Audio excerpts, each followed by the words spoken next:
Hello everyone and welcome to the Vortex, where lies and falsehoods are trapped and exposed. I'm Michael Voris. Today is the final installment or episode of this week-long series of the Vortex that we've dubbed our Back to School series, in keeping with American students of all ages knuckling down and getting back to school. We wanted to focus specifically on not just getting back to a mindset of summer fun being over, but most especially on getting back to the basics. And what are the basics? This simple starting point. The Catholic Church is the one true faith, and there is no salvation outside this church because it was established by the Son of God. This single starting point renders all other religions false and incapable of saving you. So far this week, we did brief treatments of the idiocy of atheism, rife with internal inconsistencies and deprivations of logic.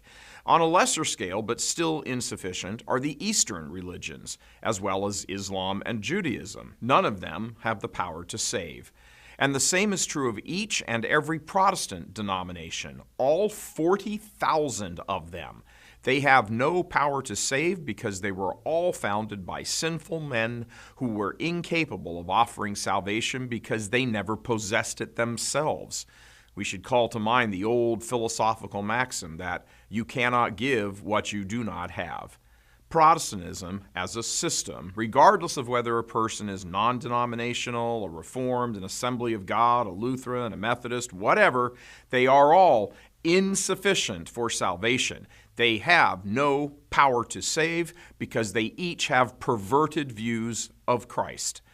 It's admittedly tough talking about Protestantism as a system because the 40,000 denominations have so many differing creeds and interpretations of Scripture and views of grace and justification and arguments over authority and so forth.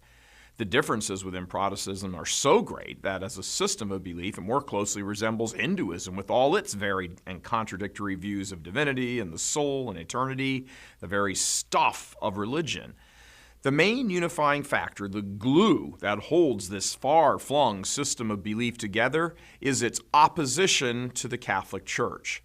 They may be enemies and antagonists towards each other, but they have spent 5 centuries uniting their common foe, uniting against their common foe, the Catholic Church. No matter how much Protestantism has splintered and continues to splinter and fracture, it will never, as a system, ever accept the authority of the Catholic Church. It can't. Opposition to that authority is what defines Protestantism. True, individual Protestants can accept the authority, those of goodwill and an open mind, like my dad in his younger years, but as a system, forget about it. If it's Catholic, Protestantism essentially rejects it, even if it does accept it in part or pieces in some massively watered-down form. For example, authority, interpretation of Scripture, the sacraments, salvation, good works, purgatory, the ordained priesthood, the sacrifice of the Mass, and even the simplest perhaps of all the dogmas, those pertaining to Mary, the Mother of God, whose birthday the Catholic Church celebrates today. All that falls from these central Catholic tenets are all seen by Protestantism as problematic, to be rejected in whole or in part. For example, the liturgy, the cult of the saints, the devotional life, even in many cases, sacred art and music. These vast differences need to be talked about and pointed to because someone outside the church has a much more difficult time achieving salvation because access to grace is generally harder for them. Not that God is bound by his sacraments as a means to impart grace, but the sacraments are guarantees of grace, the only limit of his infinite grace being what we ourselves place on it through our improper disposition or attachment to sin. Even if a given Protestant is saved, he is saved through the Catholic Church, and immediately upon death, he will cease to be Protestant. Protestantism is a heresy, and no one can enter heaven, can be saved, who clings to a heresy. There are no Protestants in heaven, just as there are no other religions in heaven. Does that sound harsh or judgmental or offensive? Well, it is far less direct language than our blessed Lord himself used or St. Paul, or the church fathers, or the doctors, and so forth. But the great embrace of Protestantism that has occurred by so many Catholic leaders in the last 50 years and still goes on has cost the church dearly. In the rush to welcome individuals, the false teachings they hold have been overlooked or ignored or excused and have been smuggled into the church like a Trojan horse. We are now paying the price of this ignorant approach, and it has to be called out for what it is. And this wrong-headedness must be called out despite how people feel or react or respond. Satan, who is the primary author of heresy as well as schism and apostasy, desires that heresy be allowed to remain in the church, polluting the minds and souls of the faithful. Hence, he detests those who call it out and turns his attentions on their destruction. But God desires for the end of heresy, for it is an impediment to what he so desired and prayed for on the night of the Last Supper, Father, that they all may be one as you and I are one.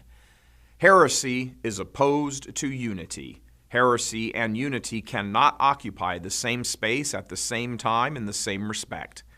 Catholicism is unity, one holy Catholic Apostolic Church, and Protestantism is heresy, and it must be fought against. Those within the church who do not fight against heresy are destroyers of unity. There is no greater danger to the Catholic Church than Protestant Catholics, bad Catholics, and that includes those in collars and mitres. Saint Bernadette, the young French visionary of the Immaculate Conception in the 19th century France, said what she feared most was bad Catholics. So to recap the week here in short sum, there is a God who exists in eternity as a Trinity, the second person which incarnated, who redeemed mankind from the effects of original sin and established one church, and only one church, to apply the graces of his salvific work throughout history until he returns. Apart from this church, salvation is not possible. So let's get back to school and preach this offensive message as loudly and boldly as we can, for this is the good news, and there is no other. God love you. I'm Michael Voris.